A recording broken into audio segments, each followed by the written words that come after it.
ಗಂಗಾ ವಿಶ್ವೇಶನ ಚರಣಕ್ಕೆ ಎರಗಿ ಕುಂದು ಮನ್ನಿಸು ಎನ್ನುತ್ತ ಶಿರಬಾಗಿ ಚಂದದಲ್ಲಿ ಇಂದು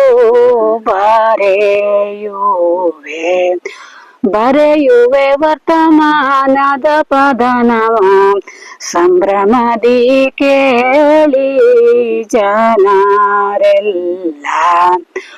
ಅಪ್ಪನ ಹೆಸರಲ್ಲಿದೆ ತುಸು ತ್ವಾಟ, ಅದರಲ್ಲಿಯೋ ಮಂಗ ಮುದಿಯನ ಕಾಟ.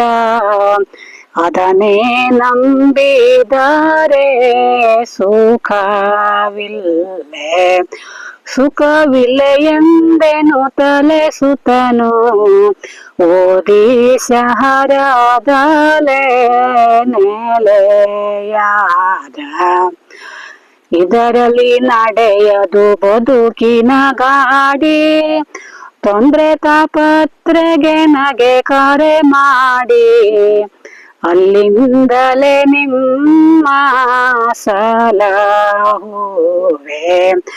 ಸಲಹುವೆನೆಂದಾಳಿನ ಪೋನ ನಂಬರವ ಪಿಡಿದು ನಡೆದಾನೆ.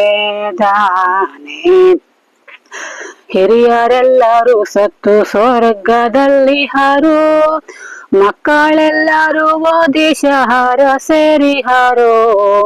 ನಡುವಯಸ್ಸಿನ ನಮಗೆ ಗೊತ್ತಿಲ್ಲೇ ನಾವು ನೆಚ್ಚಿ ಬಂದಿರುವ ತ್ವಾಟವ ಬಿಡುವಲಿಕೆ ಮನಸ್ಸಿಲ್ಲೇ.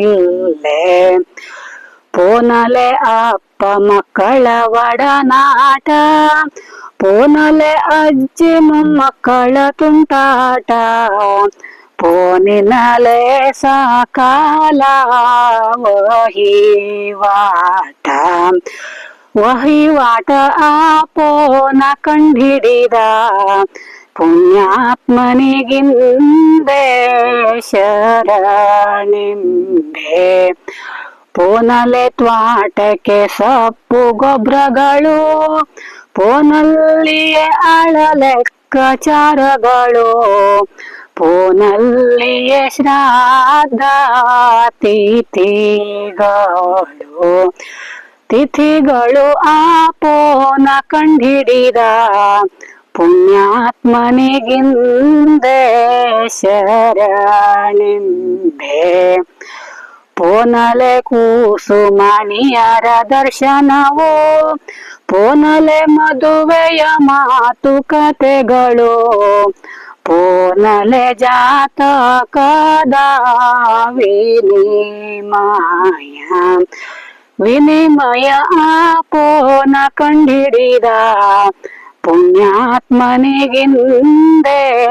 ಶರಣೆಂಬೆ.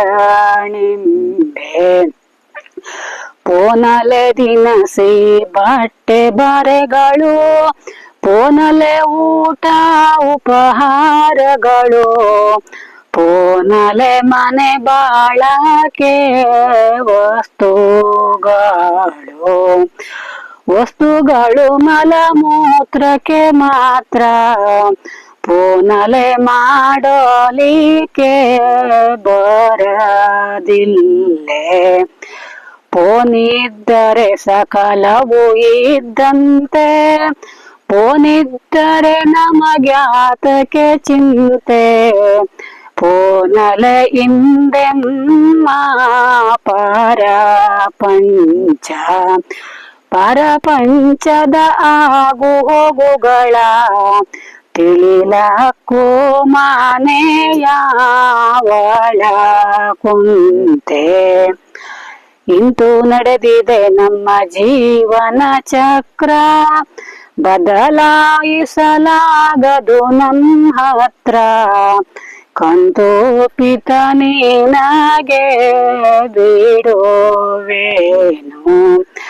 ಬಿಡುವೆನು ಸರಿ ತಪ್ಪನು ನೋಡಿ, ಸನ್ಮಾರ್ಗದಿ ನಡೆಸು ಹರಸುತ್ತ.